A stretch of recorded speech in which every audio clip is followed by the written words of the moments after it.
I'd like to welcome you to episode 9 of our Take 5 series, season 3, brought to you by the Chisipite Seventh-day Adventist Church, in particular the Women's Ministries Department. My name is Busi Ncube. We continue to look at the life of David and to see what lessons we can learn from the various chapters of his life and the conflicts that he experienced. Our focus for today is on the experience that David had when he had yet another chance to finally kill his enemy Saul, who had troubled and tormented him for so long. This is found in 1 Samuel chapter 26, verses 9 to 11. David was hiding in the wilderness, and Saul and his army of 3,000 men were still pursuing him.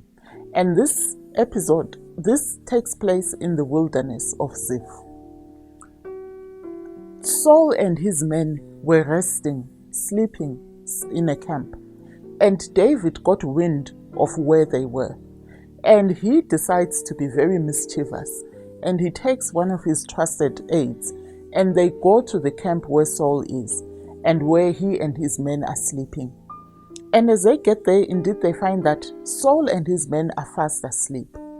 And Abiathar says to David, "Now definitely the Lord has once again given you an opportunity to kill Saul.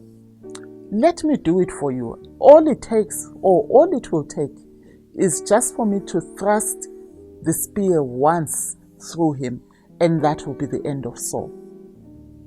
David says to his trusted ally, "I'm not going to allow you to do that. Yes, I know you want to help me. I know that you are sympathizing with me and what I have gone through at the hands of Saul. But I will not allow you to touch the anointed of the Lord. Let God in his own way deal with Saul." I find this fascinating because remember in the previous episode, we did talk about the fact that David cut the skirt of Saul's garment as a way of showing him that I made a choice not to kill you when I had a chance to, because I harbor no malicious intent or ill will towards you. And we remember that Saul had acknowledged that indeed he had been wrong. He had sought forgiveness from David. And yet here we are, a few chapters later, we find Saul back on his mission to destroy David, pursuing the vendetta that he has towards an innocent soul. What does this say about your experiences in your own family? How many times have you forgiven a relative that has done you injustice, and you forgive them? You sit down, you talk things over, and they confess, they say, "I am going to change and amend my ways."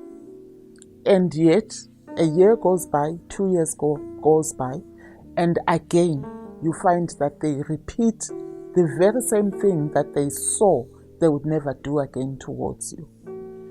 We all know that that is a very painful experience to find yourself in. It is not something that is palatable to us as human beings.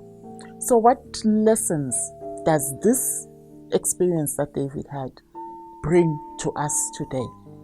How should we deal with members of our family who continue to betray us, who continue to speak evil of us, perhaps who even continue to physically do harm to us when it is unwarranted? Let us look at the lessons that we can glean from David. The first lesson is that those who have a vendetta against you will always seek your destruction. Yes, there may be moments where they do realize that they are wrong and where they confess to you that they will amend their ways. But let's forget that we are human, and certain human beings will never change. A leopard will never change its skin. So what you need to do is to know that some members of your family will never repent.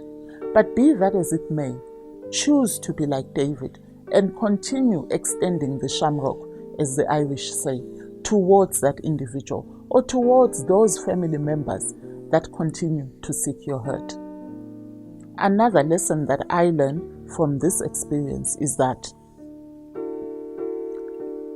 do not allow the Abishais in your life to fight your battles for you, because their plan, their approach may run counter to what you would have done. And whereas they are actually saying that they are helping you, they are empathizing with you, and they realize, you know how sometimes family members will say, this person continues to abuse you, to ill-treat you because you are too soft. Let me deal with them. The lesson that we are learning is, do not allow those kind of people to fight your battles for you, because they may choose a method that, as I say, is going to be problematic for you in the future, or a method that in the eyes of God will make you guilty. Just like David says, that if we do this to Saul, we will not be guiltless before the Lord. Our third and final lesson for today is that we need to allow God to deal with our enemies. David says to his aide, Saul's time will come. God will deal with him. And when we have allowed ourselves to surrender our enemies to God, let us realize that sometimes the wait may be long and painful, but we need to let God have his way with our enemies. Secondly, let us, during those times when we are crying out, seeking justice from God, also ask him to show us the lessons that he would have us learn through these experiences. And let us also realize that maybe this thorn in the flesh is actually for your benefit. Because one thing for sure is that those trials will draw you closer to God. And that this experience will help you to refine your character. Remember, Job said, when the Lord has done trying me, I will come out as pure gold. So perhaps we need to continue extending the shamrock to our family members, despite the fact that they repeatedly torment us. And as we do so, let us trust that God is working out a way of escape for us, but that he is also working in us to make us better people, to make us more resilient.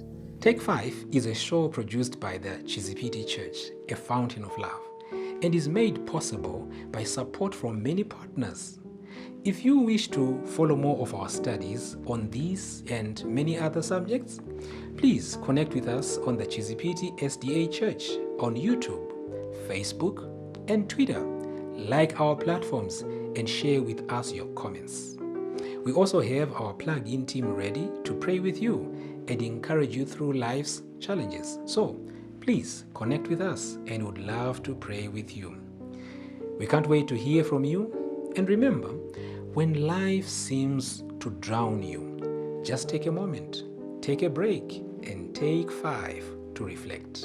And I really pray that we may engage God in helping us to endure until he decides to take action on those people that are enemies and those people that continue to bring us hurt in our lives. May the Lord bless you.